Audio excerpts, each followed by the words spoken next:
I remember I woke up that morning next to the pool table and it was about 5 o'clock in the morning. The pool table was in my own bar and I'd been sleeping in the bar for the last few months because the relationship I had with my ex-girlfriend had broken down, and rather than get myself a nice condo, I decided to come and sleep in the bar, but I wanted to give the girls who lived upstairs a little bit of privacy. So I slept next to the pool table. I had a little sort of mattress. It was like a dog's bed, really. It wasn't comfortable, but it reminded me of the time when I was sleeping in the van back in England. And I just needed that sort of simple life, I think, really, after my relationship had broken down. My bar, Le Pub, had been open for 4 years and we'd just gone into 2020. It was March 2020 and some strange things were happening. The walls at the time were yellow, but there was something much stranger than that. I remember about Christmas time 2019, there was a guy who was a doctor, who was a friend of mine, who came into the bar and he started chatting to me and he said he'd been to this conference, medical conference in Hong Kong, and something really strange had happened. He says as he was leaving the airport to get his flight to come to Thailand, he said that they were separating all the Chinese, Asian-looking people and they were temperature checking all of them. And he thought, oh, that was really weird. And he says, you be careful, there's something going on, there's something going on. Well, he wasn't wrong. Now, look, it's really difficult these days to talk about life that we all went through during the pandemic without people jumping on it and saying it was all a big scam, the governments were controlling us, right? And I do hope that the comments don't sort of start to do that, because this really is going to be just a little bit of a look back at that time, those times that we all lived through, for better, for worse, and how I managed to pull the bar through and come out the other side. I woke up that day with a familiar sound, the whirring and the fans and the compressors of the fridges that were keeping the beer cold. We'd had a okay Christmas and an okay New Year, but it wasn't perfect. But I have to say, in February of 2020, things were beginning to pick up, and we'd actually increased year on year. We were looking really good, and things were very positive in the bar. We had a really good lineup as well. But why was this day different? Because I remember going to sleep that day listening to the commentary from Anfield. There was a football game on that day. It was a Champions League game. I can't remember who it was with, but they had been trying all week to try and get the game postponed or to play the game in front of an empty house, because the flu pandemic, which was spreading across Europe, had come to the UK, and I think they were playing an Italian team and it had gone to Italy as well.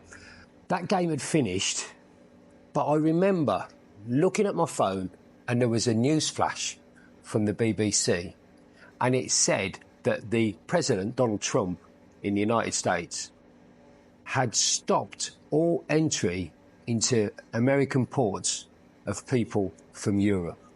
And whatever you think of Donald Trump, one thing he likes to do is to attract business.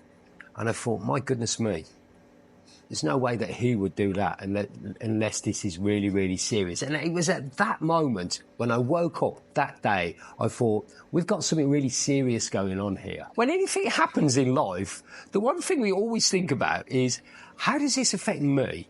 And more importantly, how does this affect my bar and my business and the people that I employ? Because Thailand isn't a massively rich country. It's not a third world country, it's a developing country. But how are these people, if the worst happened, and there was rumours that we were going to have to close all the bars, if this happened, what was going to happen to my business, what was going to happen to me, and what was going to happen to my staff? I don't remember the moment when it actually happened, when we got the letter saying that we had to close. But I'd been saying all along that it wasn't going to happen, that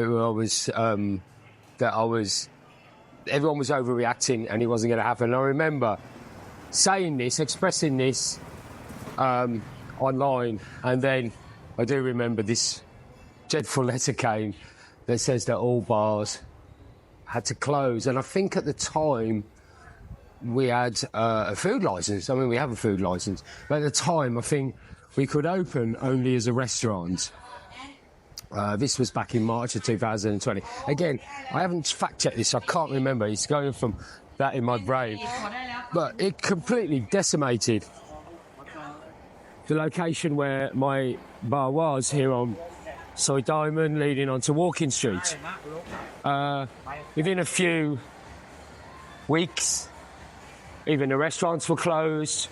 We weren't able to gather outside. The beaches were closed. And the worse than that, for a tourist destination, tourists weren't allowed to come in. Not even the quarantine scheme. The quarantine scheme where they could enter Thailand was way down the line. Basically, Thailand closed its borders. And not only that, there were certain areas of the city that were closed off as well. And you simply couldn't go to certain parts out of town and come back into town without good reason. There were army roadblocks everywhere. For the first 3 months that my bar was closed, I actually paid all my staff. I didn't pay them the wage that they were on, but I paid them enough so I knew that they could eat. And if they had any issues, like school fees and stuff like that, I tried to help them out. But I made sure that the staff could eat. I didn't think it was going to last as long as 3 months, as the first wave did. But it did. And I remember the day when I realised that I was going to have to bring some money over from the UK.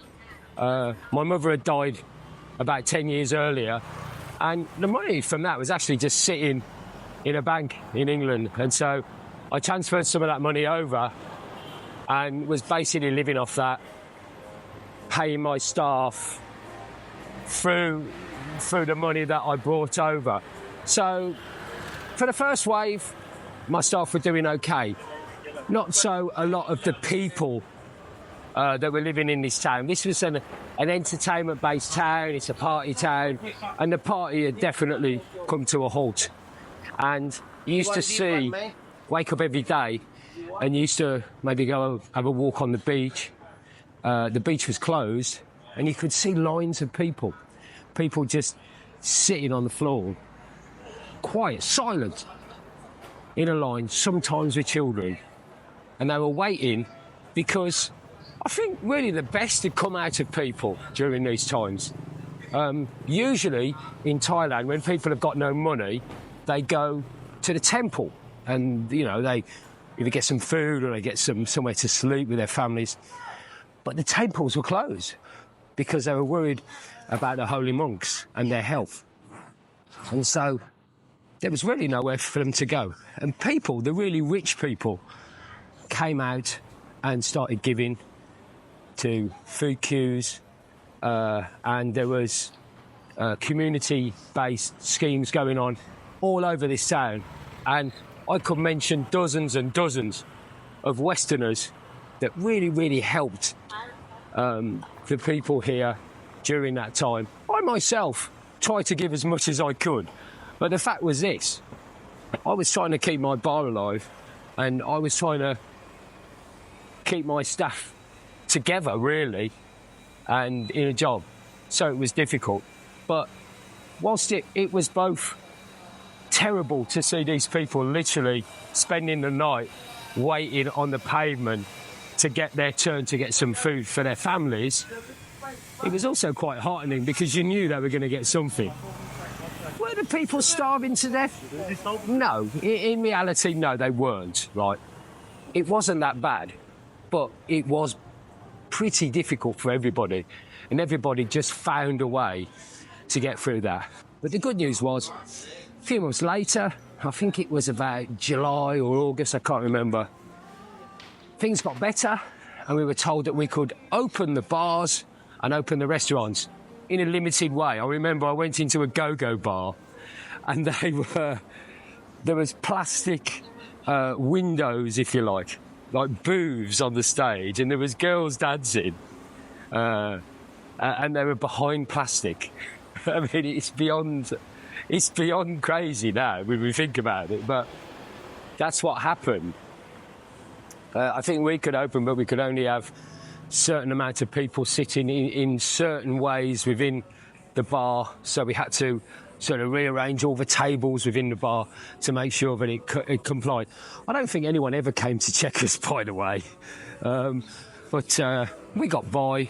We abided by the rules and we could open again. And while the bars opened and the restaurants opened, there was one problem.